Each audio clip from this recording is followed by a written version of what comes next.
મોટા સમાચાર નાફેડના ચેરમેનને લઈને પ્રાપ્ત થઈ રહ્યા છે। નાફેડના ચેરમેન બન્યા છે જેઠાભાઈ આહિર। જેઠાભાઈ ભરવાડ બિનહરીફ નાફેડના ચેરમેન બન્યા। નાફેડના ચેરમેનને લઈને સૌથી મોટા સમાચાર અત્યારે પ્રાપ્ત થઈ રહ્યા છે। ગુજરાતથી છે જેઠાભાઈ ભરવાડ ધારાસભ્ય। જેઠાભાઈ ભરવાડ નાફેડના ચેરમેન બન્યા છે અને સૌથી મોટા સમાચાર જેઠા ભરવાડને લઈને પ્રાપ્ત થઈ રહ્યા છે। નાફેડના ચેરમેન બન્યા છે જેઠાભાઈ આહિર।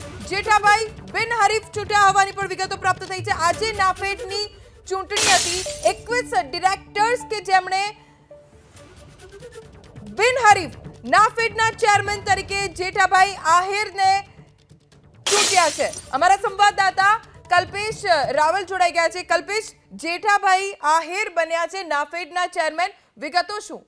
અત્યારે હાલ સત્તાવાર જાહેરાત થઈ નથી, પરંતુ જે માહિતી મળી રહી છે ત્યાં આગળ જે સહકારી આગેવાનો અને બોર્ડ મેમ્બર્સમાંથી જે માહિતી મળી છે તે પ્રમાણે આ પ્રક્રિયા હાથ ધરાઈ છે। તેમાં હાલના તબક્કે જે માહિતી મળી છે પ્રમાણે જેઠાભાઈ ભરવાડ જે છે ડેપ્યુટી સ્પીકર, પંચમહાલ શહેરાના રાજકીય આગેવાન અને ખેડૂત આગેવાન એ ફેડરેશન તરફથી તેમને બિનહરીફ ડિરેક્ટર તરીકે વરણી થઈ હતી અને ત્યારબાદ હવે જે માહિતી મળી છે તે પ્રમાણે જેઠાભાઈ આહિર બિનહરીફ ચૂંટાયા છે નાફેડના ચેરમેન। તો આગામી વર્ષો માટે હવે નાફેડનું જે સુકાન છે વધુ એક વખત ગુજરાતના ફાળે આવશે।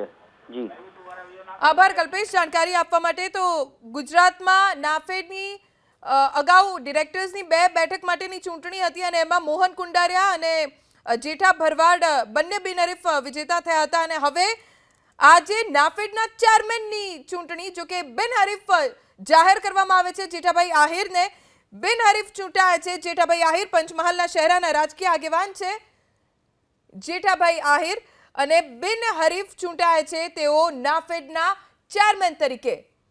ફરી એક વખત ગુજરાતના ફાળે નાફેડનું ચેરમેન પદ જેઠાભાઈ આહિર બિનહરીફ ચેરમેન તરીકે ચૂંટાઈ આવ્યા છે। 21 ડિરેક્ટર્સ જેમણે નાફેડના ચેરમેન તરીકે જેઠાભાઈને બિનહરીફ ચૂંટ્યા છે। પંચમહાલના શહેરાના રાજકીય આગેવાન જેઠાભાઈ આહિર છે।